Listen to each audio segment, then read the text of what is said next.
जय गुरु जी। शुक्राना गुरु जी। सारी संगत को जय गुरु जी। संगत जी, आज मैं आप सबको बताऊंगी कि लोग जो भी कहें, हमारी परिस्थिति जैसी हो हमें उसका सामना करना चाहिए। हमें लोगों की नहीं सुननी चाहिए कि लोग देखेंगे तो क्या कहेंगे, लोगों को कैसा लगेगा, क्योंकि परिस्थिति हमारी होती है। हमें उसको चलाना है, हमें उसे सही करना है। लोगों का तो सिर्फ बोलने का काम है, आएंगे, बोलेंगे और चले जाएंगे। अच्छी परिस्थिति होगी तो भी हमारा ही अच्छा होगा, बुरी परिस्थिति होगी तब भी बुरा हमारा ही होगा। लोग सिर्फ आकर सलाह देकर चले जाएंगे, तमाशा देखकर चले जाएंगे। इसलिए गुरुजी हमारे सामने जैसी भी परिस्थिति रखेंगे, उसी हिसाब से हम उस परिस्थिति के हिसाब से चलेंगे। तो चलिए, आज मैं आप सबको एक छोटी कहानी के माध्यम से ये बात समझाती हूँ।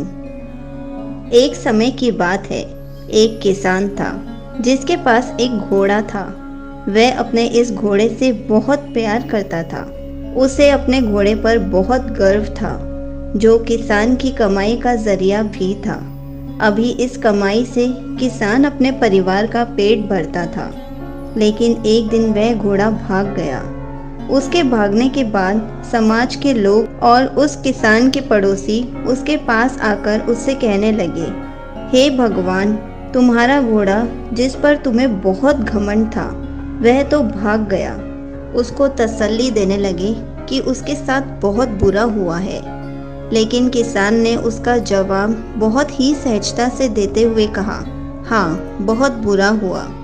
फिर अगले दिन घोड़ा वापस आ गया। लेकिन सिर्फ घोड़ा वापस नहीं आया, बल्कि वह अपने साथ 3 जंगली घोड़े भी लाया। फिर उसके पड़ोसी उसके पास दौड़ते हुए आए और उस किसान से कहने लगे, आपका घोड़ा आ गया और अपने साथ 3 और घोड़े भी लाया है। यह तो बहुत अच्छी बात है, आपकी किस्मत तो बहुत अच्छी है। किसान बहुत खुश हुआ, उनकी तरफ देखा, फिर उसका जवाब बहुत ही साधारण रूप से दिया और कहा, हाँ शायद। कुछ दिनों बाद किसान का बेटा उसी जंगली घोड़े में से किसी एक को काम के लिए उपयोगी बनाने की कोशिश कर रहा था। लेकिन इसी कोशिश के दौरान घोड़े ने उसे जमीन पर पटक दिया और उसका पैर बुरी तरह से टूट गया। उसके पड़ोसी उससे कहने लगे, उस पागल घोड़े ने देखो तुम्हारे बेटे के साथ क्या किया, उसका पैर तोड़ दिया। यह तो बहुत बुरा हुआ। किसान दुखी हुआ और फिर से उसी तरह जवाब दिया और कहा, हाँ शायद मेरे बेटे के साथ गलत हुआ है। अगले दिन सेना के कुछ जवान उस किसान के घर आते हैं, जो जंग छिड़ने के कारण नए जवानों की भर्ती कर रहे होते हैं। उसमें से एक जवान ने किसान के बेटे को देखा और बोला, इसका तो पैर टूटा हुआ है, हम इसे सेना में भर्ती नहीं कर सकते। और वे जवान गांव के सभी लड़कों को लेकर अपने साथ चले गए। यह जानकर उसके पड़ोसी और बाकी गांव वाले उसके पास आए और बोलने लगे, तुम्हारे बेटे को तो जवान जंग के लिए नहीं ले गए, तुम्हारी किस्मत तो बहुत ही अच्छी है। इस आखिरी बार भी किसान ने फिर से बड़ी सहजता से कहा, हाँ शायद। संगत जी, इस कहानी से हमें यह प्रेरणा मिलती है कि हमारे लिए चीज़ों को नकारात्मक ढंग से सोचने में ज़रा भी समय नहीं लगता है। जब भी कुछ हमारे अनुकूल नहीं होता तो हम उसे बुरा ही समझते हैं। लेकिन सच बात तो यह है, कोई नहीं जानता कि जो हमारे साथ घटा है वह बुरा है या अच्छा।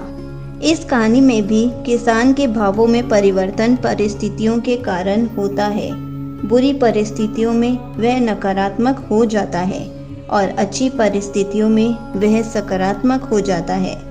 इन नकारात्मक और सकारात्मक परिस्थितियों के बीच के समय में धैर्य रखना बहुत ज़रूरी होता है। क्या आप वाकई में यह बता सकते हैं कि हमारे साथ जो घट रहा है वो गलत है या सही, बिना यह जाने कि भविष्य में उसका क्या प्रभाव पड़ेगा हम पर या हमारे जीवन पर? मुझे लगता है आपका जवाब होगा नहीं।